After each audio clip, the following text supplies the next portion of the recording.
Ni hao, welcome back, my friend. In the last two sessions, I've been discussing the various obstacles that prevent us from being open to mindfulness practice. I started with some motivational obstacles, which have to do with negative misconceptions about mindfulness, such as it's too woo-woo or that it will make me soft and weak. As we saw, these types of negative beliefs are not valid. We also saw how many of us impose various cognitive obstacles to start a mindfulness practice, including believing that it has to do with not having any thoughts, or first wanting to understand what it is intellectually before trying it, or believing that it's going to take months or even years to see any benefits. Again, as we saw, these are invalid objections to mindfulness. It turns out that mindfulness is not about having no thoughts. Rather, it's about changing our relationship with thoughts. It's also not something that you can comprehend with your mind. So it's best to dive in first and then see what it's all about. And finally, it's not the case that you'll only start realizing the benefits if you have been doing it intensely for a long time. As we saw in the previous video, even a mere 5 minutes a day can yield results in 5 weeks. So now that we've cleared all those motivational and cognitive obstacles, let me get to a third set of obstacles, including some logistical ones. Logistical obstacles may in fact be the ones that are dogging you the most. Logistical obstacles have to do with finding the time and space and energy to make mindfulness a regular practice. Many of us lead such frenetic lives that we don't find enough time to have a relaxed lunch or play with our kids. So fitting in a 20 or even a 12-minute mindfulness session every day may be asking for too much. I posed this problem to Professor Richie Davidson when I talked to him recently and asked him for his advice. Here's what he said. Listen. Secondly, I would start with really short periods of practice, really short, on the order of 1 or 2 minutes. And so do it in a very relaxed way where you can realistically accomplish what you set out for. If you decide you're going to practice for half an hour and you spend most of that time fidgeting, it's not really going to be very helpful. And so doing it in really short periods to start, I think, can really be important and is a key to more success. So, as you just heard Professor Davidson say, the key is to start with very, very short sessions in the order of 1 or 2 minutes a day. Surely everyone can spare 1 or 2 minutes. And it's not just that everyone can spare 1 or 2 minutes. There's something else that Professor Davidson said about these really short sessions that's very key. It's that you won't be frustrated with the sessions and therefore will be less likely to give it up. If you decide to sit for 30 or even 20 minutes and end up fidgeting most of the time, there's a very good chance that you'll walk away without experiencing even a glimpse into any of the positive effects that we talked about earlier, which may make you feel frustrated and therefore make you give it up. By contrast, if you spend only a couple of minutes each day, there's very little chance of being defeated by frustration. Talking of frustration, another reason for frustration with mindfulness is setting high expectations.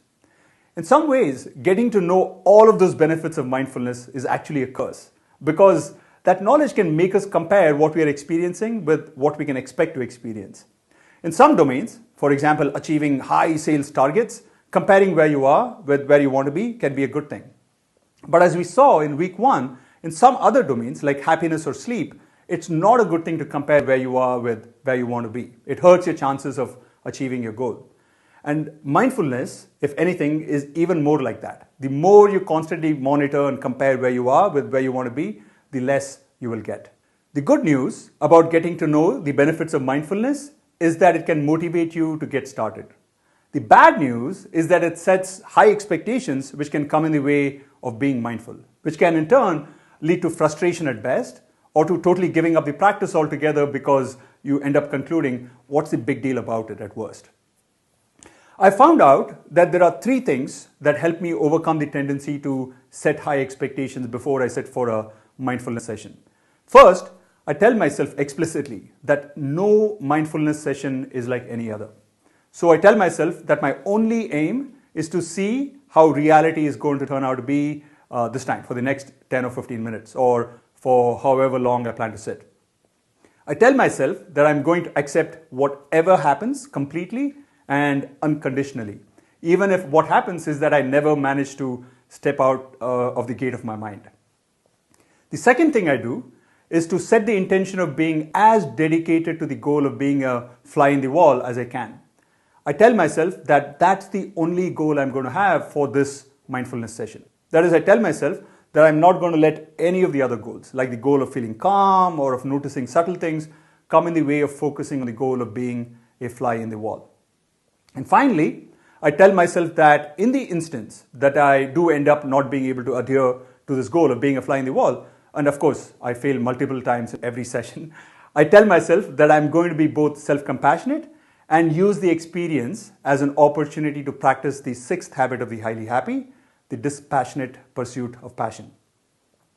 As you may remember, the dispassionate pursuit of passion involves seeking a particular outcome, in this case of being a mere fly in the wall, and pursuing it to the best of one's ability, but then fully accepting whatever outcome unfolds without wallowing in negativity about it. That is, regardless of what happens in any particular moment. For example, I may suddenly become aware while I'm trying to be mindful that I've been trying to figure out the name of this song that's been playing in the back of my head. I'm going to get back to being a fly in the wall in this moment, and the next moment, and the moment after that, and so on. If I find that I happen to have judged myself negatively for not being able to stick to my goal of being a fly in the wall, that's fine too. I try not to judge the fact that I've judged myself. Same thing for positive judgments too. If I find that I was able to be a fly on the wall for several seconds and realize that I just congratulated myself for it, I try to move on from that positive judgment too, and so on. Chade Meng, the author of Search Inside Yourself, compares paying attention, which is of course critical to mindfulness, to riding a bicycle. Here, let me read out that passage where he makes this reference. I found this metaphor, by the way, to be very useful, and I think you will too. The way you keep a bicycle balanced is with a lot of micro recoveries. When the bike tilts a little to the left, you recover by adjusting to the right. When it tilts a little to the right, you adjust it slightly to the left. By performing micro recoveries quickly and often, you create the effect of continuous upright balance. It's the same with attention. The idea is that with practice, just like you're able to recover balance through micro adjustments when you're bicycling, you will be able to achieve a similar ability to bring back your attention to focusing on the present moment with practice. So to summarize, I tell myself the following three things before I start a mindfulness session. Each session is new, and so don't have any expectations, which includes not comparing this session with any of the previous ones. I'm going to try and do my best to be a fly in the wall, and that's the only goal that I'm going to have. And finally, when I find that I've deviated from this goal, I use a combination of self-compassion and dispassionate pursuit of passion to course correct. These three things help me have the right attitude before and during the mindfulness session.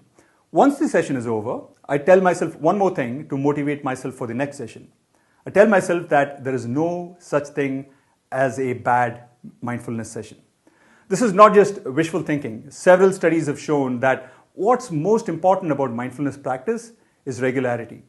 So long as you have tried sincerely to be a fly in the wall, you will have taken at least a small step towards becoming better at being mindful in any situation. We heard Professor Shapiro allude to this point in her talk, and now let me play you a clip from the interview that I had with Professor Richie Davidson to end this video. As you will hear, he too refers indirectly to this idea that so long as you keep at it, you will eventually see the results. He'll begin by saying, as you begin to do that. By that, he means begin to do the mindfulness practice. Listen. As you begin to do that, you cultivate a certain patience because it takes a while. It's like changing the course of a river that's been flowing in the same direction for decades. It's going to take time, and we need to have patience with this. So basically, what Professor Davidson is saying is that if we have patience and keep practicing mindfulness, we'll see the results. Okay, so to summarize the content of this video and the last two videos really quickly, we discussed several reasons that keep us from checking out mindfulness and from sustaining the practice. Hopefully busting some of these myths, for example, that it's woo-woo or that it'll make us soft, and also gaining some clarity on what it is and what it's not. Example, realizing that it's not about having no thoughts have helped you become more open to trying it, just in case you weren't before. Also, I hope that the discussion in this video on how to overcome some of the logistical problems with mindfulness have given you some good ideas on how to sustain the practice. That said, I realize that I've barely scratched the surface on the topic of the obstacles that keep us from practicing mindfulness. Some of you may feel that you don't have a space to practice mindfulness, or you don't have a convenient time of the day to practice it. To these types of objections, I say, where there is a will, there is a way. I recommend reading The War of Art by Steven Pressfield, who wrote the screenplay for one of my all-time favorite movies, The Legend of Bagger Vance, for overcoming what he calls internal resistance. Actually, let me quickly play you a short clip from one of his videos to let you get a glimpse into what he's saying in the book. Listen. The demon, in this case, the dragon that we have to slay, is internally based. It's internal self-sabotage, what I call resistance with a capital R. And what has worked, the question then becomes, well, how do you overcome it? Once you identify the voices that you hear in your head that are really not you, they're really this negative force that's out there that's resisting you. As an example, if you ever try to meditate and you try to quiet your mind, you find just these crazy things go through your head one after the other. And if you identify with them and you say, that's me, then you're in trouble. But if you recognize them as just sort of alien, visitations, you can just let them pass through and keep working. So, okay, how do you overcome resistance? For me, the policy that I use, or the phrase that I use, is turning pro, which is a kind of a different attitude from being an amateur to being a professional. Now, an amateur hits a sticking point, like if you're going to play basketball and your ankle hurts, you'll just retire to the bench and say, hey, it hurts. But a pro, like Kobe Bryant or somebody like that, learns to play hurt. And a pro learns to do all the things that we do on our regular jobs, but apply it to our love, the love of our life, our work. A pro shows up every morning no matter what. A pro stays on the job all through the day. A pro doesn't over-identify with the work so that if there's a failure, it knocks him out of the batter's box. A pro doesn't take failure personally or success personally. A pro is patient. A pro endures adversity. A pro plays hurt.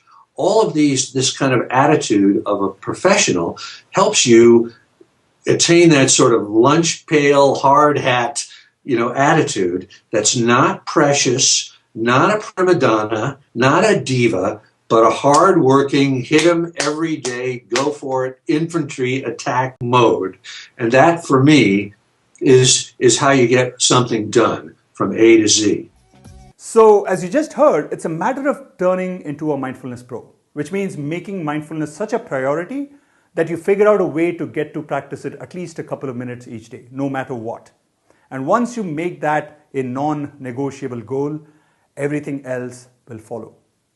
All right, before saying goodbye to you for now, in the next video, where we're going to do the 6th happiness exercise, let me just leave you with a short quote from Mahatma Gandhi that you might find useful, particularly if you've been putting away mindfulness because of lack of time.